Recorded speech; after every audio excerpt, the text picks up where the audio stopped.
In ShipConstructor 2019 R1.1, we made significant improvements to our weld management technology.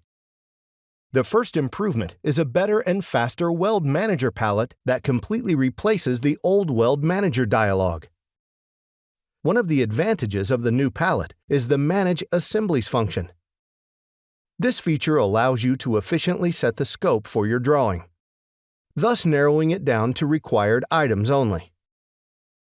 The result of this improvement is not only the precise focus on the current area of the ship, but also a much faster loading time for the palette itself.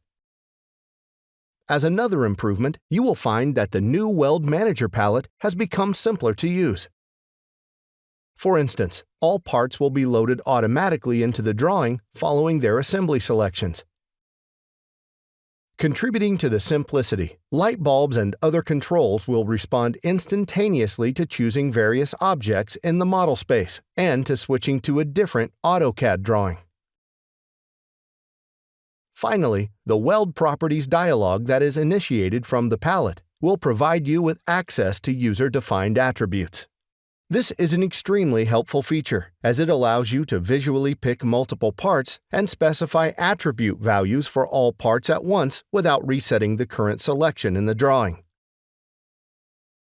Once all welds are generated, standards assigned, and attribute values set, this information will become part of the ShipConstructor 3D model.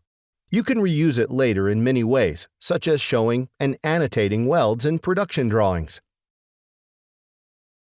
Another strong use case is generating estimation reports that provide you with data such as the total weld length calculated for each weld standard and broken down by assembly. To find out more about weld management and other SSI products, please refer to the ShipConstructor manual, available with every software installation, or visit us at our community portal, SSI Nexus.